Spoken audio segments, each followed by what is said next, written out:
You're welcome to the AM News. My name is Kimini Nyamani Amano. Coming up, Reverend Albert Okpoti-Botwe is kicked out again as Kolebu CEO as President Mahama appoints Dr. Gilbert Buckle to act in his stead. Also, university lecturers across the country withdraw their services indefinitely. Also coming up here on the AM News, Dr. Eben Chambers urges President Mahama to retrace late President Mills's steps. Now let's get into the detail of those stories. President John Dramani Mahama has appointed Dr. Gilbert Buckle, an internationally recognized public health physician, as the new acting chief executive officer of the Kolebu Teaching Hospital. The appointment comes 2 days after the new health minister reinstated acting CEO Reverend Albert Okpoti-Botwe, who had been sacked by the former health minister, Madam Sherry Aite. Reverend Okpoti was accused by the members of the Kolebu Staff Association of mismanaging the hospital and also misappropriating the hospital's internally generated funds to buy plush vehicles for management members. The acting CEO, however, had the support of the board chairman, Eddie Annan, who said the reinstatement of Reverend Okpoti was a vindication of his position.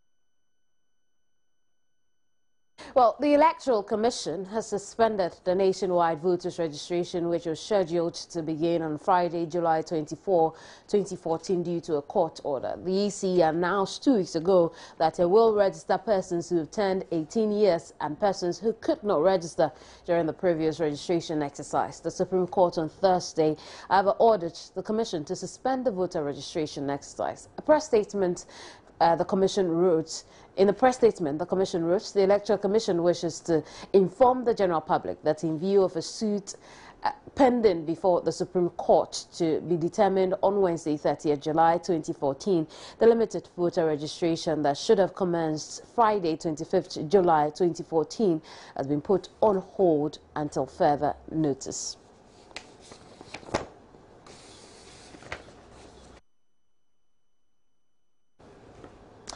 An earth tremor at Waja and surrounding areas in Accra last night left residents running out of their homes for fear the houses would collapse.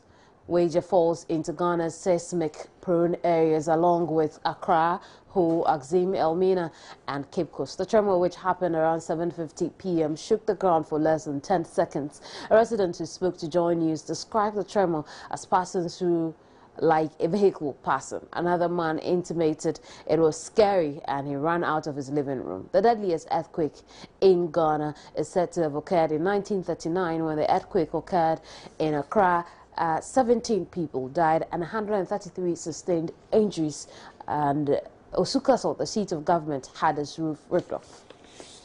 Move on to some other stories. University teachers across the country have withdrawn their teaching services indefinitely. UTAG says the action will be reversed only if government fully pays the book and research allowances owed them for the 2013-2014 academic year. National President of UTAG, Dr. Samuel Bekoin, at a press conference Thursday morning, said the association concluded on withdrawing its teaching services after government had consistently failed to adhere to previous arrangements on the payment of their book and research allowances. Government has had a meeting with UTAG on 23rd July 2014 and has supposedly agreed to pay the book and research allowances for the 2013-2014 academic year, but with no clear timelines. UTAG considers this inconsistency by government as not only a mere pretense, but also a lack of clear focus and a deliberate attempt to unduly delay the process. The leadership of UTAG has so far managed to contain the frustration and anger of its entire membership on the various campuses and has demonstrated the highest level of magnanimity, and cooperation on this matter, all in the effort not to disrupt the academic calendar. Unfortunately, under the present circumstances, it has become extremely difficult to contain the situation.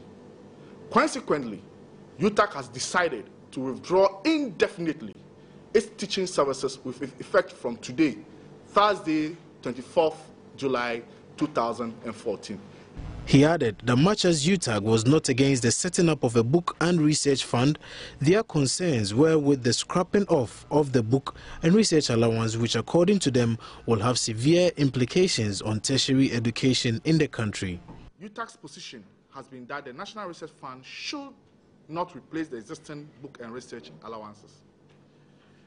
It may be recalled that at that same press conference and subsequent explanations on various platforms, we justify the retention of the book and research allowances. Its intended abolition cannot be a unilateral decision as such an action will have implications for the overall conditions of service of the university lecturer.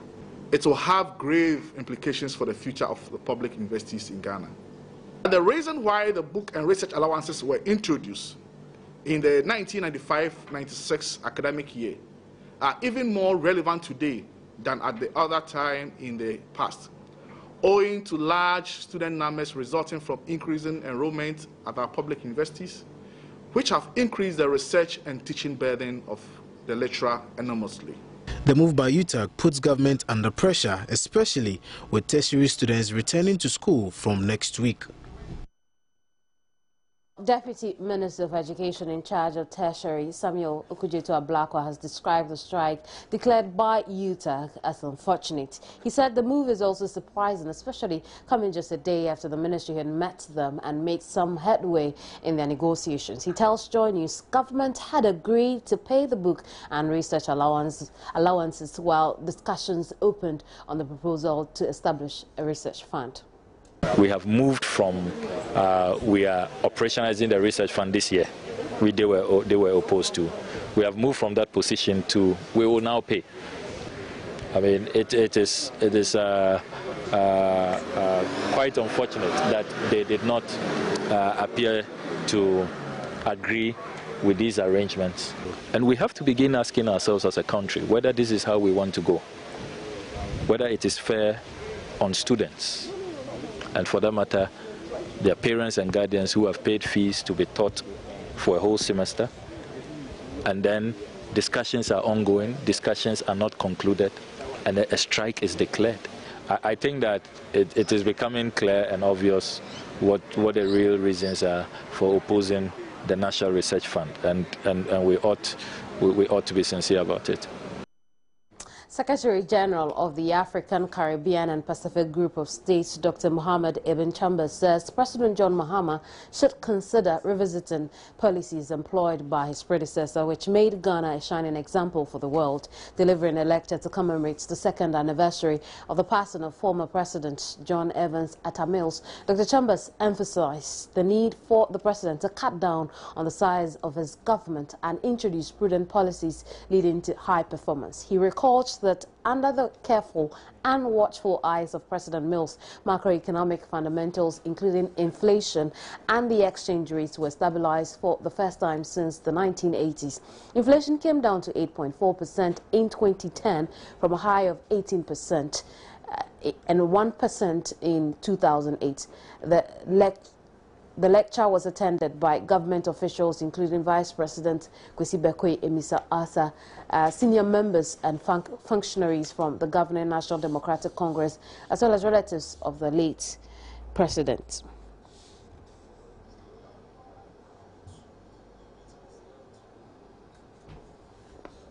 President John Mahama has given more assurances his government will fix the country's road networks, saying processes are ongoing to launch a major road initiative. The president was addressing journalists after he inspected work on the Awoshi and Nyapukuyesu roads on Thursday. The Awoshi-Anya-Pokwasi Road is a 3-lane dual carriage and a 2-lane service road from Awoshi to Anya. President Mahama is hopeful when the contractors are done with major parts of that road by the end of this year, the traffic situation in Accra should ease. Awoshi, Ejadifo, Mse, Emredian Che, Mebeshe Kwani Ansani Shasi. Na obi enim se nana kwan ni sitie ene nyame ada hurumanti ene aban modern mo o hwe kwan na etese motorway ene a o hwe kwan po eyefe chen akrata ma motorway na enye kwan no kwan na ye senior regional minister ka enti me by inspection tour na nya mema edwadefo ne se munya botre na enche bia ejuma no koso na yamamo be 12 months meba ni nyina be bia no.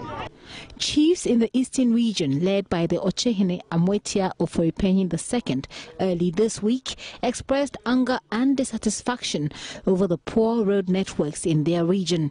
Residents of Ablikuma and Ashaiman have also demonstrated over their bad roads. The president said a new road initiative being pursued by government should take care of all these roads. Nia omugusu SCCA a modern lorry station. I just say mo taxis ni mo trotro ni Kia trucks ya omode eduane eba eduano. Ombenya baby papa etimi apake etimi afa nipa no. Na lorry station no mo yesi clinic foforo.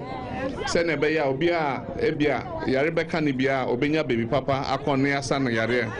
Yesi daycare center so ho. Edwadifo a echese mo ay busy amopese obi timi hwe mo ba mo de no beka daycare center ho no ma hwe no. Na afeni ebe start edwana nkasa.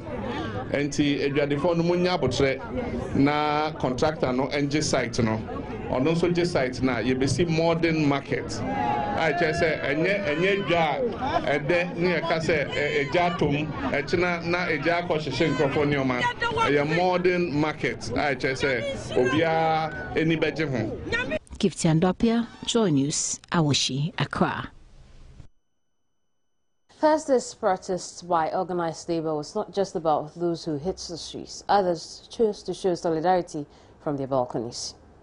Several of the quasi-demonstrators from the balconies in their offices waved and cheered as the protesters filed past. Some pulled out their mobile phones to capture images of the protesters to share. The placards with the interesting inscriptions were among the favorites. There were also school children. Others simply looked on in admiration. Those who got the chance to make some money off the protesters will still not spare government of blame. Then you're making money in Ghana and you're saying that the economy is bad. Everything, the petrol go high, the water go high, everything go high. If you go market, you buy the 1 CD, tomorrow go buy 2 CD. That's one I try to support him. This one. After all, this one CD 20 pesos, yeah. And this one be 70 pesos, yeah. Or be 1 CD 90 pesos. We say 2 CD. Some of the placards were loud. Generally, the demonstration received high patronage despite the gloomy weather. Lisa Osais reports for Joy News. And for sachet water sellers, it was a big opportunity to do business. The retailers were, however, disappointed as the weather did not help their cause. Mary Asari, a sachet water retailer, said she came to the demonstration grounds to make sales to feed herself and family, judging from the hefty sales from previous demonstrations. But to her disappointment, she could only sell 2 bags. Those absent equally complained of generally low sales, blaming it on the increase in the price of sachet water from 10 pesos to 20 pesos. Oh, what an intent to me buy or buy 2 bags, but I'm to toy. Bien the baby near dozen ones, no moon 20. Your coaching, that's a say, now, Colonia, on Batadi.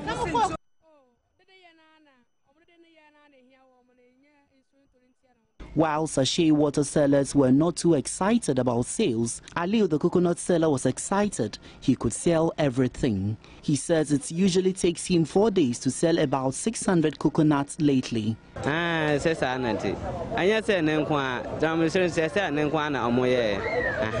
the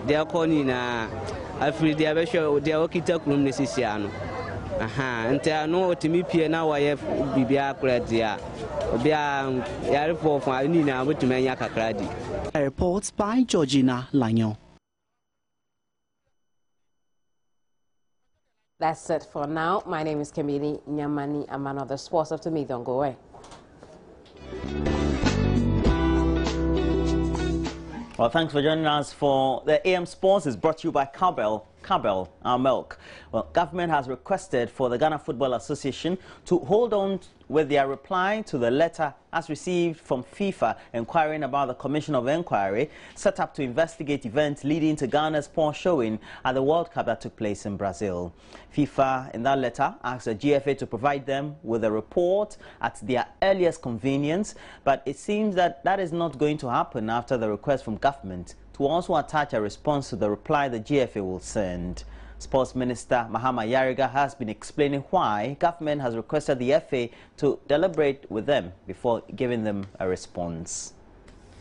Looking at it from this point of view, that FIFA is requesting for information in order to arrive at a conclusion based on the information that they will obtain, and it is about the conduct of the government of Ghana. GFA will reply to them. Now, we take a position that once it is the conduct of the government of Ghana that is being questioned, what is the nature of that conduct? Does that conduct amount to interference with the autonomy of GFA? We believe that it will be easier for FIFA to take a decision if at the time that they receive communication from GFA regarding GFA's opinion about the nature of that conduct, they also receive at the same time an opinion from government about government's interpretation of its conduct, so that FIFA will have the benefit of the two different opinions in order to be able to come to a conclusion. We recognize that FIFA wrote to GFA, so it's the GFA that has a right to reply to FIFA, and we are seeking an opportunity within the framework of GFA's response to see if they can attach our opinion also of what we interpret our conduct to mean.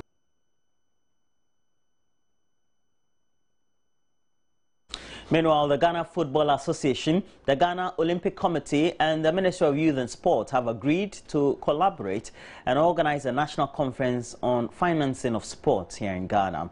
Funding for sports in the country has become a big issue in recent times, and in the Sports Ministry's quest to get a remedy to the current challenge, they have decided to bring together stakeholders to strategize on how funding for sports will not be a problem later on for the country. Sports Minister Mahama Yariga has been speaking on the objective of the conference scheduled for August 8.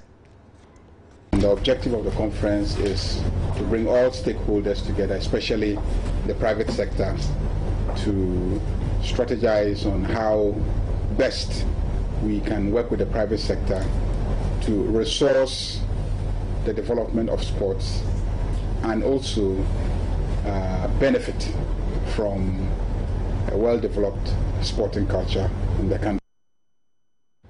The competition for the final Premier League slot will kick off on Sunday as 4 Division 1 teams push for some promotions. The Division 1 League Board on Wednesday confirmed the new match date and venues as the competition will be played within 6 days. Just one qualifying spot remains to be filled as Brekum Arsenals, VA United, Rio Tamale United and Wa African United begin the playoffs this weekend in Zone 1. Already qualified for the Premier League are Great Olympics and Feyenoord. Match day 1 is on Sunday, 27th July, as Arsenals and BA United will lock horns at Cape Coast, while African United and RTU will then play the final match at the Esipon Stadium.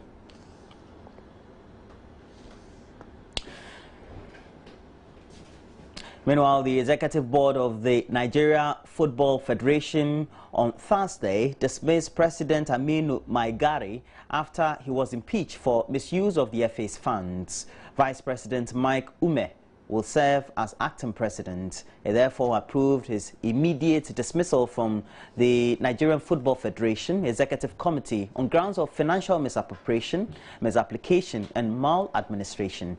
Mr. Ume will preside over the affairs of the Federation pending the composition of the new NFF Executive Committee after the elections that will take place on August 26. It is believed that 8 of the 13 Executive Committee members signed the impeachment motion.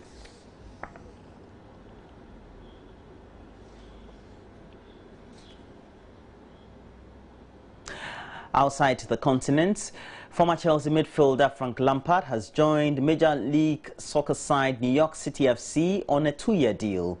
Lampard, who is 36, was released by Chelsea at the end of last season after his contract expired to end his 13-year association with the London side. He moved from West Ham to Chelsea back in June 2001 in an £11 million transfer and became the club record scorer with 211 goals in his 649 appearances for the club. In Spain, Luis Suarez could make his Barcelona debut against arch-rivals Real Madrid with the first El Clasico of the season set for the weekend of Sunday, October 26. Suarez signed from Liverpool for some £75 million this summer, a 4-month ban for biting Italy defender Giorgio Chiellini during the World Cup. He was banned on June 26, but the incident took place on June 24, meaning he should be available at the Santiago Bernabeu. The second El Clasico of the season is set for March 22, 2015.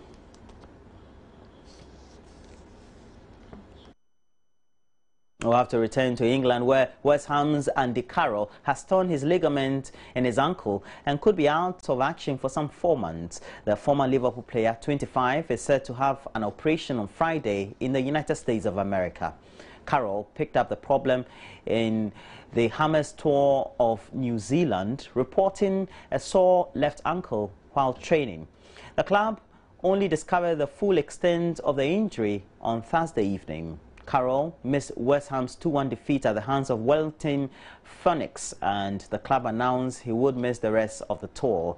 He has been plagued by injury since moving to Upton Park for a club record fee of some £50 million from Liverpool after impressing during a loan spell at the club. He missed the majority of the 2013-2014 season with a heel problem, managing just 15 league appearances, and also failed to force his way into England's World Cup squad subsequently.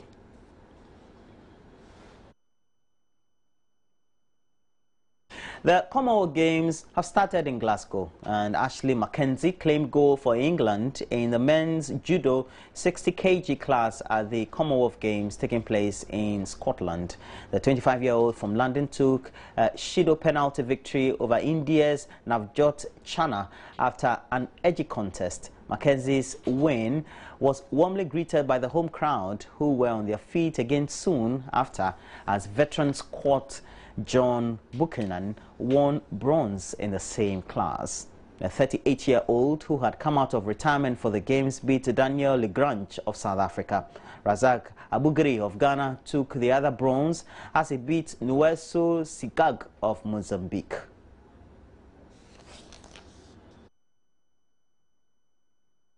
Meanwhile, that's it for sports on the AM show. Please watching us anywhere you are is the best thing you have to do. Please get interactive also. We have a page on Facebook. Join News on TV is on Facebook. And we also have a short code 1760. Meanwhile, we have a lot more of the stories uploaded on our channel on YouTube, My Joy Online. Over 5,500 videos there. Please watch them. That's it for sports. It's brought to you by Cowbell.